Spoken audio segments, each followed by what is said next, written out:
नमस्कार मेरे भाइयों, कैसे हो आप सभी।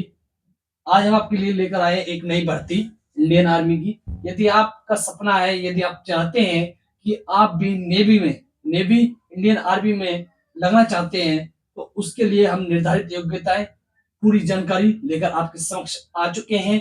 इसमें आपको सारी जानकारी दे दी जाएगी कि फॉर्म कब से भरे जा रहे हैं, कब तक भरे जा रहे हैं, क्या क्या योग्यताएं हैं, क्या क्या फिजिकल होगा, सारी चर्चा इसमें करने वाले हैं। तो इस वीडियो के अंत तक बने रहेगा। आइए शुरुआत करते हैं बिना देरी किए।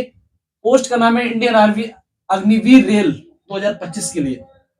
अगर आप चाहते हो कि आप भी इंडियन आर्मी अग्निवीर में शामिल हो या जुड़े या आपको नौकरी मिले, तो उसके लिए आपको ये जानना जरूरी है। ठीक है, 2025 की बात कर रहे हैं। पद का नाम क्या है? अग्निवीर। इंडियन आर्मी अग्निवीर है जो भर्ती निकाली गई है आपके लिए भारत सरकार द्वारा। इसमें केवल पुरुषों के लिए है ये भर्ती, महिलाएं इसमें शामिल नहीं होंगी, स्त्रियां शामिल नहीं होंगी। ओनली पुरुष, ओनली मेल्स। ओके। फॉर्म कब से भरे जा रहे हैं? फॉर्म आपके भरे जा रहे हैं 12 मार्च 2025 से। कब से? 12 मार्च 2025 से आपके फॉर्म भरे जा रहे हैं। और कब तक भरे जाएंगे? ये फॉर्म आपके 10 अप्रैल 2025 तक भरे जाएंगे। कब से भरे जा रहे हैं? ये फॉर्म 12 मार्च 2025 से भरे जा रहे हैं। कब तक भरे जाएंगे? 10 अप्रैल 2025 तक भरे जाएंगे। जिसमें आपको फी ऑनलाइन देनी होगी। ये फी देने की लास्ट डेट है 10 अप्रैल 2025। यहाँ आपका रजिस्ट्रेशन होगा 10 अप्रैल तक ही होगा, उसके बाद नहीं होगा। फी भी आप इसी दिन पे कर सकते हैं, उसके बाद पे आपकी फीस नहीं होगी। ठीक है। परीक्षा कब है? परीक्षा तिथि आपको बता दी गई है जून 2025 में है। जून में है 2025 में, लेकिन अभी तिथि घोषित नहीं हुई है, वो भी हो जाएगी तो मैं आपको सबसे पहले बताने के लिए आऊंगा। इसलिए इस चैनल को लाइक और सब्सक्राइब जरूर कर लीजिएगा, नोटिफिकेशन ऑन कर लीजिएगा, ताकि हमारी कोई भी भर्ती आपको मिले, निकले, जैसी कोई भर्ती निकलती है तो हम आपको सबसे पहले उसकी जानकारी दे सकें, संपूर्ण जानकारी दे सकें। इसलिए लाइक सब्सक्राइब कर लीजिए और बेल आइकन जरूर दबा लीजिएगा। ओके। अभी परीक्षा तिथि जून 2025 में, तारीख घोषित नहीं हुई है। नौकरी का स्थान, लोकेशन क्या है जॉब की? तो वो पूरे भारत के लिए है। ये ऐसी जॉब है जो पूरे भारत के लिए नागरिक इस जॉब को भर सकते हैं, लेकिन उनकी उम्र और शिक्षा भी अनिवार्य है। ठीक है। तो पूरे भारत के लिए है। इससे तगड़ा मौका आपको कभी नहीं मिल सकता। जब आप नेवी का, आर्मी का सपना देख रहे हैं, तो फॉर्म भी आपके नजदीक है, भरे जा रहे हैं इस टाइम, भर दीजिएगा जरूर से जरूर। और अब पूरे भारत के लिए है, आपको सोचने विचार करने की कोई जरूरत नहीं है। ठीक है। फीस कितनी है भाई? मामूली सी फीस है। फीस कितनी है? आप जनरल हो, ओबीसी हो, ईबीसी हो, आपके लिए 250 रुपए। चाहे आप एससी हो चाहे एसटी हो, आपके लिए केवल 250 रुपए, 250 रुपए में आपका रजिस्ट्रेशन होगा। आपको एग्जाम देने जाना होगा। कब जाना होगा? जून में जाना होगा। ठीक है। आयु सीमा कितनी निर्धारित की गई है भारत सरकार ने? अगर आप सोल्डर जीडी में जाना चाहते हो तो 17.5 वर्ष। कब? 17.5 से 21 वर्ष के बीच होनी चाहिए। कितने से? 17.5 से 21 वर्ष के बीच होनी चाहिए। अगर आप रेस्ट ऑल पोस्ट में जाना चाहते हो, इसके लिए भी आपकी 17.5 से 21 वर्ष आयु होनी चाहिए। ठीक है। ये आयु वाले फॉर्म भर सकते हैं। ठीक है। अब हम बात करते हैं वेतन। वेतन कितना है भाई? ये मैं आपको बता दूं, ये नौकरी उन लोगों के लिए है जो चाहते हैं कि भाई मुझे इंडियन आर्मी में जाना है, पहली बात। दूसरी बात, ये नौकरी उनके लिए है जो चाहते हैं कि भाई मैं कुछ समय के लिए नौकरी करूं और जब पैसे हो जाएं उसके बाद मैं अपना एक बिजनेस करूं। ठीक है। ये नौकरी उनके लिए है। क्या बताया मैंने आपको? ये नौकरी उनके लिए है जो इंडियन आर्मी में जाना चाहते हैं। ठीक है। दूसरी बात मैंने आपको बताया, ये नौकरी उनके लिए है जो नौकरी बहुत कम करना चाहते हैं और अपना खुद का बिजनेस करना चाहते हैं, इसलिए उनके लिए है। कैसे है? ये नौकरी केवल 4 साल के लिए होती है।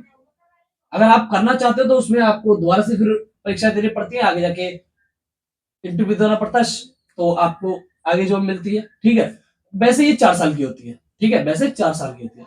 4 साल की होती है, तो ये 4 साल की होती है, तो आपको यहाँ से लगभग लगभग लगभग 4-5 लाख रुपए मिल जाते हैं। 4 साल नौकरी करने के बाद 4-5 लाख रुपए आराम से मिल जाते हैं। उसके बाद 4 साल के बाद आप नौकरी छोड़कर आप कुछ पैसे जुड़ जाते हैं आपके पास, तो उसका क्या करते हो आप? बिजनेस लगा देते हो। तो ये नौकरी उनके लिए है। ठीक है। दूसरी बात, जिन्होंने सपना रहा है, शुरू से जनून रहा है कि भाई नहीं मुझे तो इंडियन आर्मी में जाना है, तो उनके लिए है। ठीक है।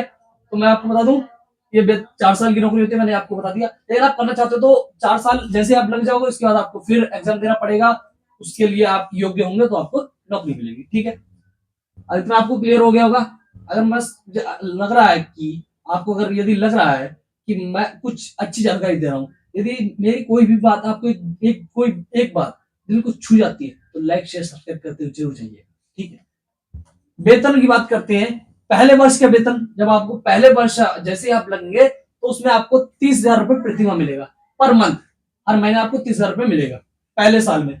दूसरा साल जैसे ही शुरू होगा, वहां आपको 33,000 रुपए महीने मिलने लगेंगे। ठीक है, तीसरे वर्ष में आपको 36,500 रुपए, कितने, 36,000, मतलब 36,500 रुपए आपको मिलने लगेंगे हर महीने। चौथे साल में आपको 40,000 रुपए प्रति माह मिलने लगेंगे। देख रहे हैं आप कि आपकी जो सैलरी है, जो आपकी इनकम है ना, कह सकते हैं, वो हर वर्ष बढ़ रही है। हर वर्ष में क्या हो रही है, वृद्धि हो रही है।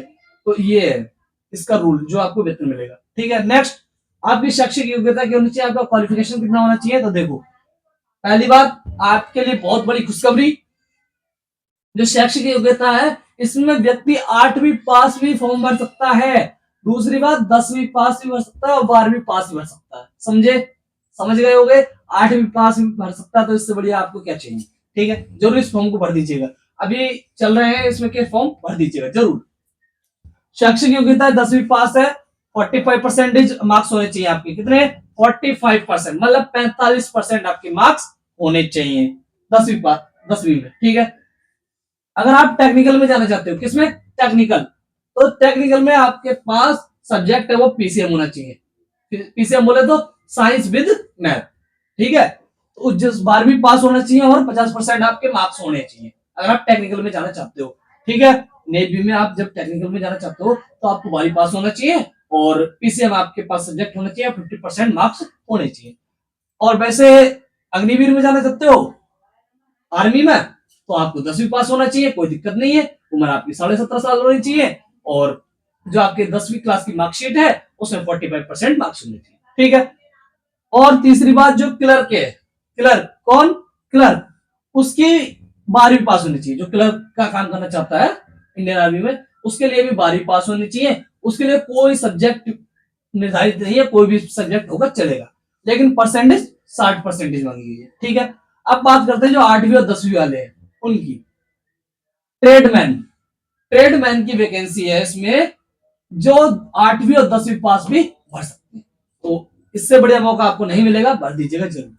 अब आपका चयन प्रक्रिया क्या होगा, सिलेक्शन प्रोसेस क्या है उसको समझ लीजिएगा, उसके बाद आप फॉर्म भर दीजिएगा और अपनी तैयारी शुरू कर दीजिएगा, क्योंकि परीक्षा आपकी जून में है, तो आपके पास समय कुछ कम है। लगा लीजिएगा मेहनत और जी तोड़ के, दिल तोड़ के काम कीजिएगा, आपको नौकरी पक्की होगी। अब देख लेते हैं चयन किसका होगा। सबसे पहले आपका एग्जाम होगा, कौन सा एग्जाम होगा, सी सीसीई, सीसी एग्जाम होगा, सीसीई एग्जाम होगा, जो ऑनलाइन होगा। ठीक है, कब होगा भाई, जैसा कि मैंने आपको बताया जून में होगा, तो ऑनलाइन होगा, देख लेना, करना होगा आपको, बस हम बता सकते हैं आप। ठीक है, दूसरा आपका क्या होगा, फिजिकल होगा, क्या होगा, फिजिकल होगा। फिजिकल में क्या होगा, 1600 मीटर, मतलब 1 मील की रेस होगी, जो आपको 5 मिनट 30 सेकंड में कंप्लीट करनी होगी। ठीक है, उसके बाद आपकी लॉन्ग जंप भी रहती है। ठीक है, 9 फीट और इत्यादि प्रकार के इसमें फिजिकल भी आपका होता है। ठीक है, तीसरा डॉक्यूमेंट वेरिफिकेशन, अगर आपके पास डॉक्यूमेंट पूरे वेरिफिकेशन हो तब आपको फॉर्म भरना चाहिए, नहीं तो आपके पैसे जो वेस्ट हो जाएंगे, ये आपको वेस्ट नहीं करते। डॉक्यूमेंट्स आपको चेक कर लेना है पहले, फिर फॉर्म भरना है।